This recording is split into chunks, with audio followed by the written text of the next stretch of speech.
Bismillahirrahmanirrahim. Assalamu alaikum. My name is Ali Raza and welcome to Pen Gravity. सो जी, इस lecture के अंदर जो है डॉन न्यूज़पेपर जो टुडे है उसके एडिटोरियल्स का एनालिसिस करेंगे और विद उसके साथ क्या करेंगे, प्रैक्टिस करेंगे। प्रैक्टिस के अंदर क्या क्या होगा वो नेक्स्ट स्लाइड के अंदर आपको बताता हूँ। And today is 25 of January 2024। So जी, प्रैक्टिस के अंदर हमारा जो फोकस रहेगा यानी एडिटोरियल्स का जो एनालिसिस है उसको करते हुए हमारा सबसे पहला फोकस रहेगा इंग्लिश एसे के ऊपर। ठीक है, उसके बाद आपकी क्रिटिकल जो अप्रोच है उसकी डेवलपमेंट के ऊपर वर्किंग की जाएगी। आर्गुमेंट बिल्डिंग के ऊपर फोकस किया गया। Current affair, Pakistan affair, journal जो एरिया है किसी भी सब्जेक्ट का आपके का जो जर्नल एरिया जिसको हम कहते हैं वो भी इसके अंदर कवर हो जाएगा। और सोशल साइंसेज के जो ऑप्शनल सब्जेक्ट्स हैं उनके भी कई जो टॉपिक्स हैं वो इसी एडिटोरियल के एनालिसिस करते करते हम कवर कर लेंगे। तो ये सारे के सारे एरियाज जो हैं इनको हम क्या करेंगे, इस लेक्चर के अंदर कवर करेंगे। एंड दैट इज टुडे जो डॉन एडिटोरियल है न्यूज़पेपर है उसके एडिटोरियल्स और ओपिनियन वाला ये पेज है। और इस लेक्चर के अंदर मैं आपके साथ डिस्कस करूंगा ये वाला सेक्शन जो कि एडिटोरियल वाला सेक्शन है। इसके अंदर जो है डेली हम 3 एडिटोरियल्स 1, 2 एंड 3 इनका क्या करते हैं, एनालिसिस करते हैं। दूसरा सेक्शन है जो ओपिनियन वाला है जिसके अंदर जो है डेली जो है 4 ओपिनियन 1, 2, 3 एंड 4 4 ओपिनियन डिस्कस किए जाते हैं। ये वाला लेक्चर ये फ्री है आप सब स्टूडेंट्स के लिए। और ये लेक्चर जो है ये 2023 तक जो था फ्री था। 100 प्लस जो है इसके लेक्चर्स अवेलेबल हैं यूट्यूब चैनल पर, आप देख सकते हैं। अभी के लिए आपको अगर ओपिनियन चाहिए तो आपको रजिस्ट्रेशन करवानी पड़ेगी और रजिस्ट्रेशन कोई एक्सपेंसिव नहीं है। That is less than the price of a newspaper. ठीक हो गया। और बाकी ये वाला जो ओपिनियन का सेक्शन है that is also very much important. इसी तरीके से जिस तरह इन एडिटोरियल को डिस्कस किया जाता है इसी तरीके से इन ओपिनियन को भी डिस्कस किया जाता है। और आपके जो कॉम्पिटिटिव एग्जाम्स हैं उसके लिए ये बहुत ज्यादा जरूरी भी है ताकि आप खास तौर पर जो है ऐसे के ऊपर आपकी जो है क्लैरिटी हो आइडियाज के ऊपर। और रजिस्ट्रेशन आप इस नंबर पर व्हाट्सएप करके आप रजिस्ट्रेशन करवा सकते हैं। दूसरा रहा जी, आपके जो डिस्क्रिप्शन है उसके अंदर पीडीएफ लिंक में ये जो लेक्चर हम अपलोड करने लगे हैं इसका लिंक भी अवेलेबल होगा, न्यूज़पेपर का लिंक भी होगा, आप वहां से डाउनलोड कर सकते हैं। चैप्टर का व्हाट्सएप चैनल का लिंक है, ज्वाइन कर सकते हैं। चैप्टराइजेशन की जाएगी, 3 चैप्टर्स बना दिए जाएंगे। कोई भी क्वेश्चन है आप कमेंट सेक्शन के अंदर पूछ सकते हैं। And that is today question, capital of Gilgit Baltistan कौन सा है कैपिटल इसका, गिलगित बल्तिस्तान का, ये आपने कमेंट सेक्शन में बताना है और फीडबैक भी देना है। एंड दूसरा एक छोटा सा सर्वे ये है कि वोकैबुलरी जो कि ये भी जरूरी होती है तो इसके बारे में काफी स्टूडेंट्स की डिमांड थी तो काइंडली इसके बारे में भी आप लोग थोड़ा आगाह करें कि किस किस बच्चे को, कौन से बच्चे हैं जिनको वोकैबुलरी की जरूरत है ताकि हम इसके ऊपर भी फोकस कर सकें। और मेरे पास इतना टाइम नहीं होता तो अल्टरनेट कोई हम टीचर जो है इसके लिए अरेंज करेंगे जो आपको डेली जो है वोकैबुलरी का लेक्चर जो है वो डिलीवर किया करेगा। तो इसके ऊपर आप कमेंट सेक्शन में जरूर जो है ज्यादा से ज्यादा जो स्टूडेंट्स हैं वो बताएं तो इंशाल्लाह वी विल अरेंज, एक अच्छा सा जो टीचर होगा उसको अरेंज करेंगे इस काम के लिए।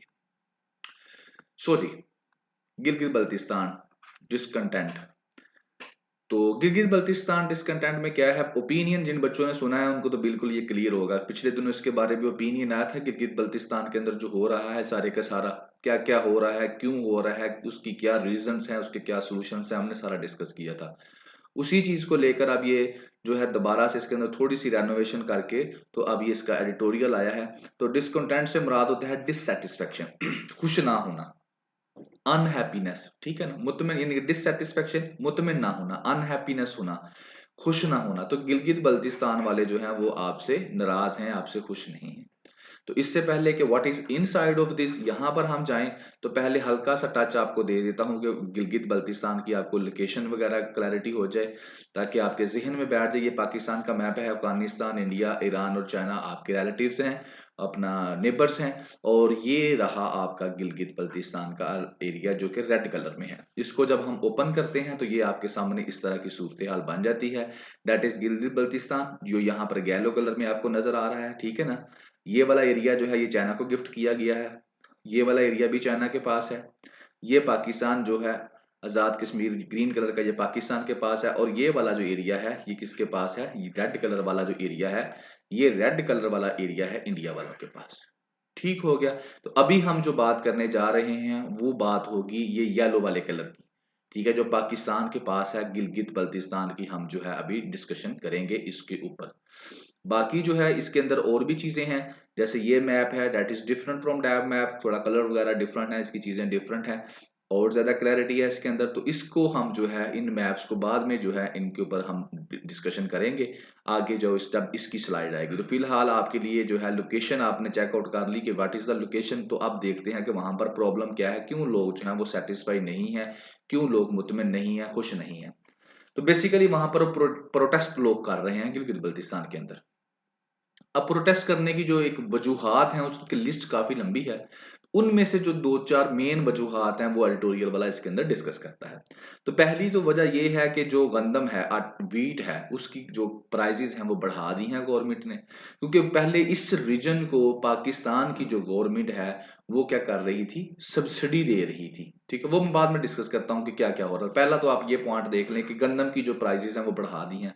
दूसरा नंबर ये है कि वहां पर जो बिजली है बड़े लंबे लंबे टाइम में जाती है, बड़ा बड़ा कितने कितने घंटे बिजली नहीं वहां पर आती, दूसरी प्रॉब्लम ये है। तीसरी प्रॉब्लम ये है कि फाइनेंस एक्ट जो 2023 वहां पर अप्लाई किया गया है। तो ये तीन मेन वजूहात हैं जिनकी वजह से जो गिलगित बल्तिस्तान के लोग हैं वो पाकिस्तान की जो फेडरल गवर्नमेंट है, स्टेट है, उससे क्या है, नाराज हैं, वो प्रोटेस्ट कर रहे हैं। ठीक है, अब हम स्टेप बाय स्टेप इसके अंदर जाते हैं और देखते हैं कि ये तीन चीजें हैं क्या। तो पहली चीज जो है वो है वीट की, कि वीट प्राइस। अब वीट प्राइस का प्रॉब्लम ये है कि जो ज्योग्राफी है ना इस रीजन की, यानी कि वहां पर आपने अभी देखा कि ज्यादातर नॉर्थन एरियाज में क्या है, पहाड़ी इलाके हैं। ठीक है, तो इसके अंदर ये जो ज्योग्राफी है ना इसकी, तो ये सूटेबल नहीं है किसके लिए कि यहाँ पर कोई गंदम वगैरह उगाई जाए। ठीक है, तो इसकी ज्योग्राफी भी सूटेबल नहीं है, जिसकी वजह से ये अपने लिए इतनी गंदम पैदा नहीं कर सकता। तो इसलिए इस इलाके को जो है सब्सिडी दी गई थी गंदम के ऊपर। और ये किसने दी थी, भट्टो का जब दौर था तब ये सब्सिडी दी गई थी। दूसरी चीजों के ऊपर भी सब्सिडी दी जो इसने इसके अंदर एडिटोरियल वाले ने तो एक सी की बात की है, और भी काफी एक चीजें थी, जैसे कि आप कह सकते हैं बिजली के ऊपर थी और वीट के ऊपर थी, फिर जो एपीआई के टिकट्स हैं उसके ऊपर भी थी। तो वो आहिस्ता आहिस्ता खत्म करते करते फिर एंड पर सिर्फ वीट की जो है, गंदम के ऊपर जो सब्सिडी है वो बची थी कि सस्ते दामों में जो है गंदम दे दी जाए। तो अब गवर्नमेंट ने जहर अपनी इकोनॉमी खराब है पाकिस्तान की, तो इन्होंने इनकी सब्सिडी भी क्या कर दी है, कम कर दी है, जिसकी वजह से उसकी जो प्राइस है वो बढ़ गई है और लोग वहां के प्रोटेस्ट कर रहे हैं। एक पॉइंट तो ये हो गया। दूसरा है पावर शॉर्टेज। तो पावर आउटरेज से क्या हो रहा है वहां पर, पावर आउटरेज से ये हो रहा है कि काफी कितने कितने घंटों तक जो है वो बिजली चली जाती है। और नॉर्थन एरियाज हैं, आपको पता है आजकल वहां पर बर्फबारी होती है और वहां पर ठंड बहुत ज्यादा होती है विंटर के अंदर। तो लोगों को फिर क्या है, इस विंटर के अंदर अपने घरों को गर्म रखने के लिए भी यानी कि बिजली की जरूरत होती है, और दूसरे मामला जैसे कि बिजनेस वगैरह करने के लिए भी बिजली का होना जरूरी है। तो वो उनको नहीं मिलती, तो अल्टीमेटली फिर उनकी जिंदगी जो है वो काफी ज्यादा डिस्टर्ब हुई पड़ी है। तो वो क्या करते हैं, लकड़ियों का इस्तेमाल तो कर लेते हैं विंटर के अंदर, बट बिजनेस जैसे जो जो एक्टिविटीज हैं वो बड़ी ज्यादा डिस्टर्ब होती हैं। तो दूसरी चीज उनके लिए ये प्रॉब्लम बनी हुई है, जिसकी वजह से वो क्या कर रहे हैं, प्रोटेस्ट कर रहे हैं। तीसरा जी आपका फाइनेंस एक्ट 2023। अब ये फाइनेंस फाइनेंस एक्ट बेसिकली ये है कि वहां पर जो लोग हैं उनसे टैक्स लिया जाए, टैक्स इम्पोज किया जाए मुख्तलिफ चीजों के ऊपर, सब्सिडी खत्म की जाए और टैक्स लगाया जाए।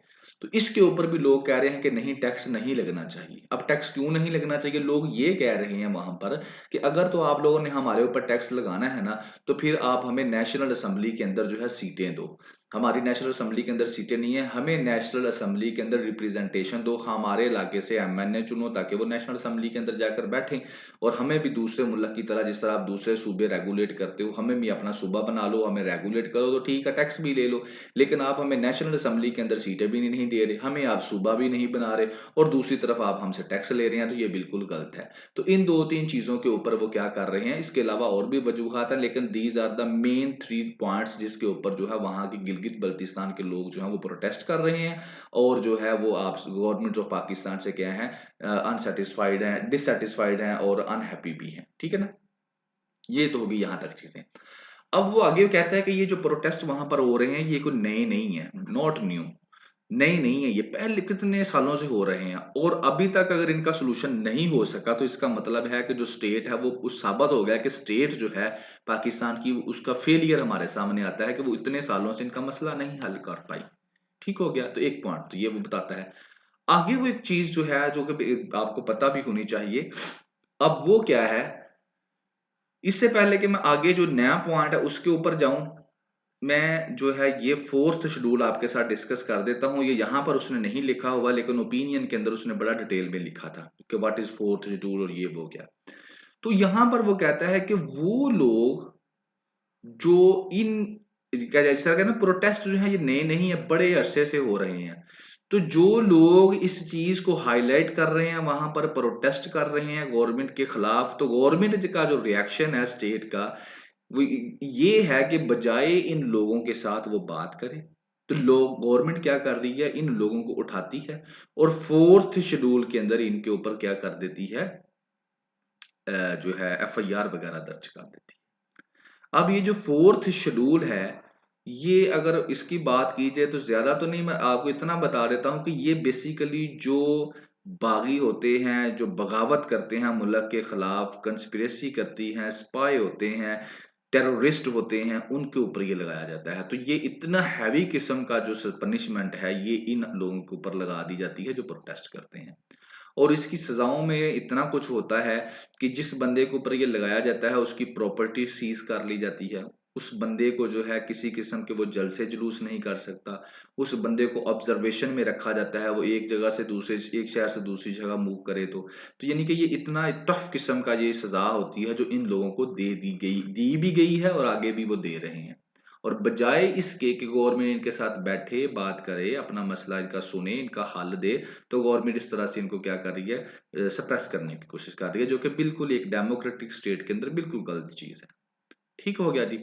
अब तो यहां तक हो गया। अब दूसरी चीज ये है कि ये लोग ये कहते हैं कि जनाब आप लोग अगर हमारे ऊपर आपने टैक्स इंपोज करना है तो आप हमें क्या कर दें, आप हमको एक सूबा बना दें, ठीक है। लेकिन अब गवर्नमेंट की प्रॉब्लम ये है कि कश्मीर इशू को लेकर ये सूबा नहीं बनाया गया अभी तक गिलगित बल्तिस्तान को, ठीक है। कश्मीर इशू को लेकर अभी तक जो है वो सूबा नहीं बनाया गया। अब कश्मीर इशू को लेकर सूबा क्यों नहीं बनाया गया, कि जब तक कश्मीर का इशू जो है वो पेंडिंग में है तब तक आप इसको सूबा नहीं बना सकते। तो इसके ऊपर मैं थोड़ा सा आपको एलेबोरेट कर देता हूँ जो मेन इसका आइडिया है, बाकी आप डीपली बेशक पढ़ लीजिएगा। कश्मीर इशू आपका वैसे भी सिलेबस का हिस्सा है, कोर्स आउटलाइन का हिस्सा है। तो ये रहा जी इंडिया, ये रहा आपका पाकिस्तान, चाइना, अफगानिस्तान, और ये वो वाला इलाका है जिसकी बात कर रहे हैं। तो जब हम कश्मीर की बात करते हैं ना, तो फिर हम इस सारे के सारे इलाके की बात करते हैं, बेशक वो पाकिस्तान के पास हो, बेशक वो इंडिया हो। तो इस सारे इलाके से मुराद ये है कि इसके अंदर ये गिलगित बल्तिस्तान का इलाका भी आ जाता है, इसके अंदर ये आज़ाद कश्मीर वाला भी आ जाता है, जो इंडिया के पास है वो भी आ जाता है, जो चाइना के पास है वो भी आ जाता है। तो सारे का सारा इलाका जो है इसको मिलाकर कश्मीर जो है वो बनता है, ठीक है ना, सारे के सारे को मिलाकर, ठीक है। अब केस ये है कि पाकिस्तान जो है चाहे तो इस इलाके को, जिस तरह पाकिस्तान ने यहाँ पर शो करवाया हुआ है गिलगित बल्तिस्तान को, पाकिस्तान क्या कर सकता है, इसको सूबा बना सकता है। लेकिन पाकिस्तान इसको सूबा इसलिए नहीं बना रहा क्योंकि यूएनओ ने जिस तरह से पास जब केस जाता है तो यूएनओ ने कहा था कि यहाँ पे आप क्या कर लें, रेफरेंडम करवा लें, प्लेबिसाइट जो है वो करवा लें, ठीक है। उससे क्या होगा कि जो जब प्लेबिसाइट होगा लोग क्या करेंगे, वोट डालेंगे, तो जिस साइड पे लोग ज्यादा, अगर पाकिस्तान के हक में ज्यादा लोग वोट डालते हैं तो पाकिस्तान को कश्मीर दे दो। अगर लोग ज्यादा इंडिया के हक में वोट डालते हैं कि हमने इंडिया के साथ शामिल होना है, तो इंडिया को दे दो सारे का सारा। तो ये जो चीज है, इस चीज को लेकर फिर पाकिस्तान ने जो है अभी तक, ये जो येलो कलर का आपको नजर आ रहा है इसको, और ये तो कश्मीर, इसका नाम तो रखा ही कश्मीर है, लेकिन इसको अभी तक पाकिस्तान ने अपना हिस्सा नहीं बनाया कि फ्यूचर के अंदर जब भी मसला कश्मीर हल होगा तो फिर क्या होगा, फिर इस सारे के सारे एरिया के अंदर क्या करवाया जाएगा, रेफरेंडम करवाया जाएगा, लोग वोट डालेंगे। तो अल्टीमेटली ये जो गिलगित बल्तिस्तान वाले हैं और ये वाले हैं, ये पाकिस्तान के फिर हक में वोट डालेंगे, तो हमारे पास आ जाएगा पूरे का पूरा Kashmir. So that is the reason कि जिसकी वजह से पाकिस्तानी गवर्नमेंट ने इसको अभी तक जो है अपना प्रोविंस नहीं बनाया, जो इनकी डिमांड है, अभी तक इसको पेंडिंग रखा हुआ है। होप आपको बिल्कुल क्लियर हो गया होगा कि क्या प्रॉब्लम क्या है जी। पेपर में अगर मैं इसको लेकर जाता हूं तो गिलगित बल्तिस्तान का आपको मैंने क्लैरिटी दे दी क्या है। पाकिस्तान के पास गिलगित बल्तिस्तान को पाकिस्तान की जो फेडरल गवर्नमेंट है, फेडरल स्टेट है जो पाकिस्तान की, वो रन कर रही है, ठीक है। कश्मीर के पर्सपेक्टिव में गिलगित बल्तिस्तान का क्या इशू है वो भी मैंने आपको बता दिया। अब जो है बात आ जाती है, यहाँ पर एक और भी चीज ऐड कर दूं कि सी पैक जो है जब इधर से गुजरता है सी Gilgit Baltistan, so that time India वालों ने इसके ऊपर जो क्या किया था, ऑब्जेक्शन लगा दिया था कि सी पैक यहाँ से नहीं गुजर सकता क्योंकि ये एक डिस्प्यूटेड टेरिटरी है। ठीक है, तो ये भी आपको साथ में ऐड कर दूं।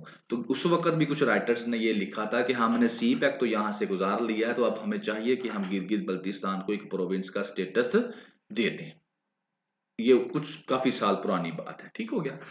तो यहां से अब हम आगे चलते हैं, तो अब देखें गिलगित बल्तिस्तान वाले लोग जो हैं वो आपसे क्या हैं, अनहैप्पी हैं, खुश नहीं हैं।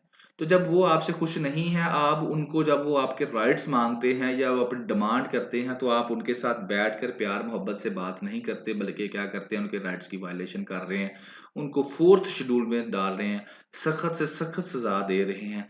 तो फिर ये चीज जो है ना तो कश्मीर के हक में बेहतर होगी फ्यूचर में, और दूसरा हो सकता है कि वो आपके साथ रहना ही ना चाहें। कल को वहां पर कोई ऐसी वेव आ जाए कि वो कहें कि जनाबे अली आप हमें अलहदा कर दें। तो नेशनल डिसइंटीग्रेशन भी पाकिस्तान की हो सकती है, जिस तरह से पहले भी बांग्लादेश हमसे टूट कर अलहदा हो गया है, ये चीज भी हो सकती है। दूसरा, ये जो तपे हुए लोग हैं जिनको आप तंग कर रहे हैं, ये फिर टेररिज्म जो है इसकी वजह भी बन सकते हैं, कि जो टेररिस्ट ऑर्गेनाइजेशंस हैं, टीटीपी वाले हो गए, रा होगी जो इंडिया की है, जो कश्मीर को चाहती है, तो ये तो चाहते हैं ऐसी कोई सूरत हाल पैदा हो और हम इसका मिस यूज करें। तो ये जो लोग हैं ये फिर आसानी से इन लोगों का जो है शिकार हो जाएंगे, और पाकिस्तान में तो पहले ही टेररिज्म की सूरत हाल बहुत ज्यादा खराब है। तो लिहाजा पाकिस्तानी जो स्टेट है उसको चाहिए कि इन लोगों के जो फंडामेंटल राइट्स हैं उनकी वायलेशन ना करे। जो भी काम है बैठ कर प्यार मोहब्बत से, कोलैबोरेशन के साथ, कोऑपरेशन के साथ, डिस्कशन के साथ उसको हल किया जा सकता है। और पाकिस्तानी गवर्नमेंट की ये अप्रोच होनी चाहिए, ना कि ये अप्रोच होनी चाहिए कि जो भी बंदा उठे अपने राइट्स को मांगे तो उसके ऊपर फोर्थ शेड्यूल लगाकर तो उसको क्या करना है, सप्रेस करने की कोशिश की जाए।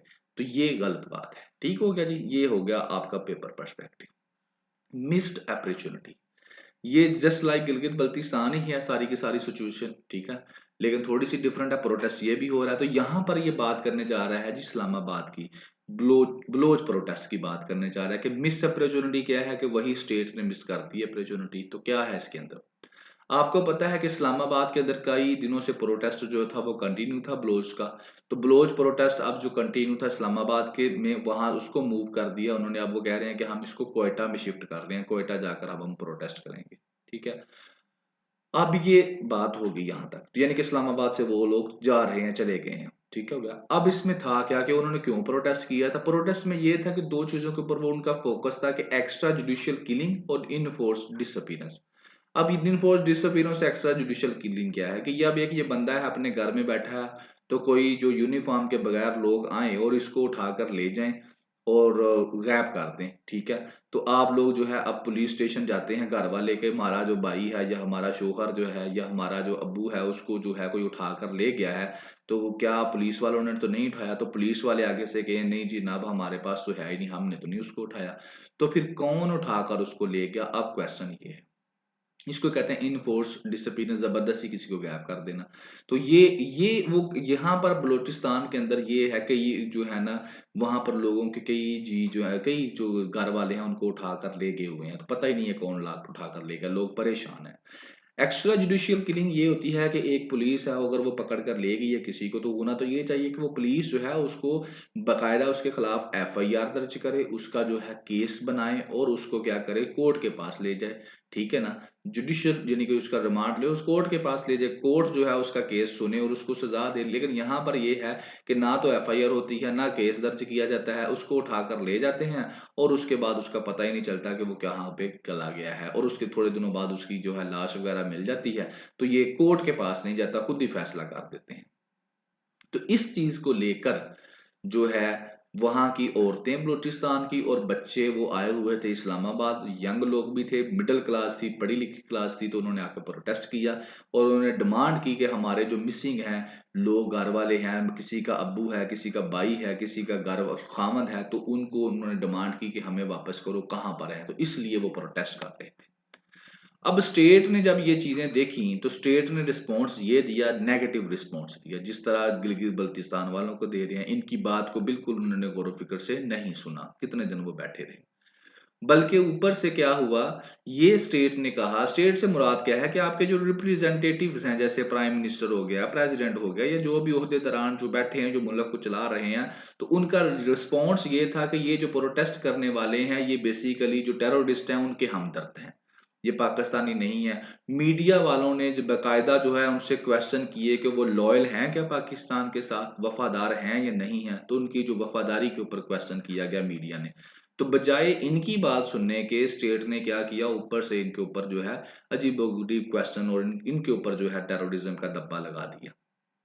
तो इस चीज को वो लेकर कहता है कि वो लोग आए थे इस्लामाबाद, चले गए वापस क्वेटा, लेकिन स्टेट ने एक अपॉर्चुनिटी जो थी उसने मिस कर दी है। अब वो क्या थी, वो ये थी कि स्टेट, ये लोग आए थे, इनके साथ एंगेज करती, कोऑपरेशन के साथ, डायलॉग के साथ, कमिटमेंट के साथ, इनके साथ वादे करती कि हम इंशाल्लाह जो आपके भाई बहन गुम हुए हैं हम उनको कोशिश करेंगे, ढूंढेंगे, इनकी मदद आपकी करेंगे, हम आप हमारे भाई हैं, आप हमारे मुल्क के सिटीजन हैं, that is our responsibility, constitution के मुताबिक हमारे इदारों की ये जिम्मेदारी है कि वो इंश्योर करें फंडामेंटल राइट्स को, ह्यूमन राइट्स को, वो इंश्योर करें जस्टिस को।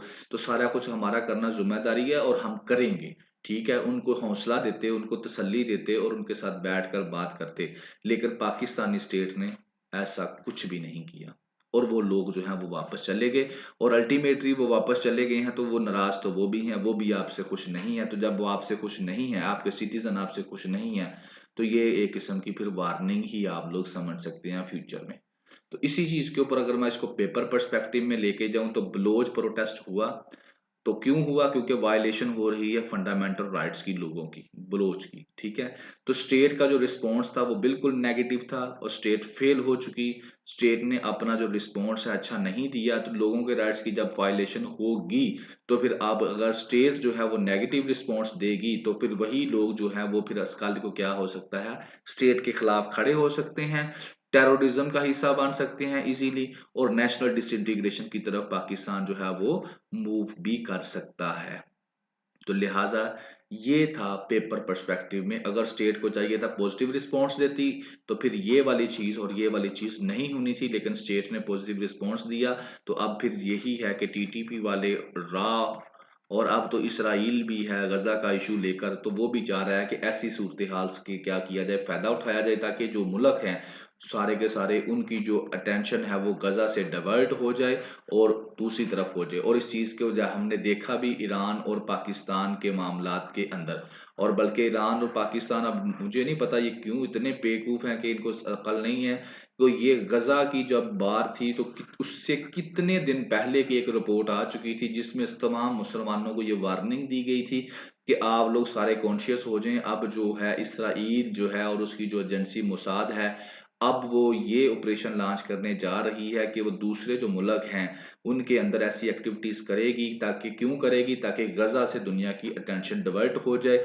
और उसके कुछ दिनों बाद ही ईरान के अंदर ब्लास्ट होते हैं और उसके बाद ईरान पाकिस्तान के ऊपर मिसाइल फेंक देता है और पाकिस्तान ईरान के ऊपर मिसाइल फेंक देता है। हालांकि ये चीज इनको पहले ही बता दी गई थी। अब आई डोंट नो कि थिंक टैंक क्या कर रहे हैं, ये डिपार्टमेंट्स जो मुख्तलिफ हैं जो बनाए हुए हैं इन्होंने, रिसर्च के या इंस्टीट्यूट्स के, वो क्यों नहीं इनको बता रही है चीजें। एक आम इंसान को, मेरे जैसे को पता है तो इनको भी पता होनी चाहिए थी। बहरहाल, तो यही चीजें हैं जो आपस में इंटरलिंक होती हैं। आर्मी की ड्यूटीज थी, ये है आपका थर्ड। तो इसके अंदर जो है वो सादा सी बात करता है कि आर्मी की ड्यूटी लगा दी गई है। इलेक्शंस कहता आने वाले हैं, इलेक्शन कमीशन ऑफ पाकिस्तान ने इंटीरियर मिनिस्ट्री से डिमांड किया है कि हमें फौजी दो। ठीक है, तो केयर टेकर गवर्नमेंट ने कहा ठीक है आप लोग ले लें इलेक्शन ड्यूटी के लिए। ठीक है, तो असल में प्रॉब्लम क्या है कि सिक्योरिटी का पाकिस्तान में बड़ा इशू है।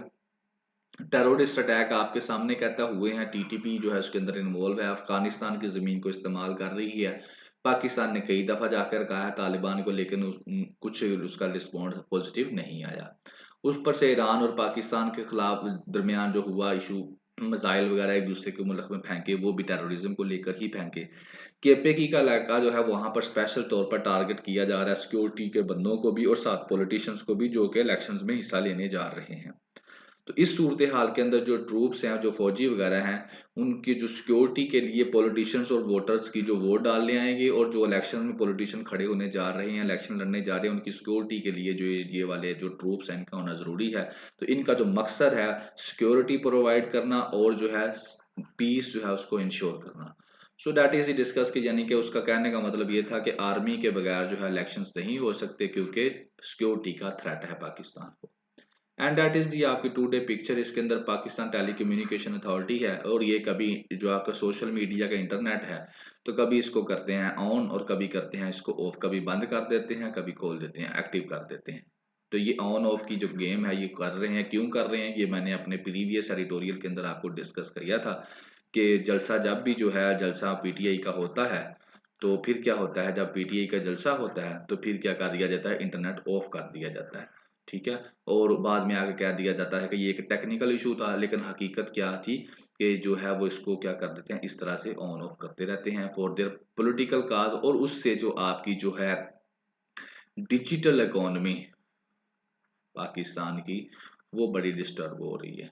यानी कि जो लोग जो है नेट के थ्रू पैसे कमा रहे हैं, नेट के चैनल को इस्तेमाल करते हैं अपने बिजनेस के लिए, तो उनको बहुत ज़्यादा नुकसान होता है। सो जी ये था आपका टू डे लेक्चर। कमेंट करके आप लोगों ने फीडबैक ज़रूर देना है। एंड इंशाल्लाह हैव अ नाइस डे। ज़िंदगी रही तो फिर नेक्स्ट लेक्चर के साथ हाजिर होऊंगा। Thank you very much. अल्लाह हाफिज़।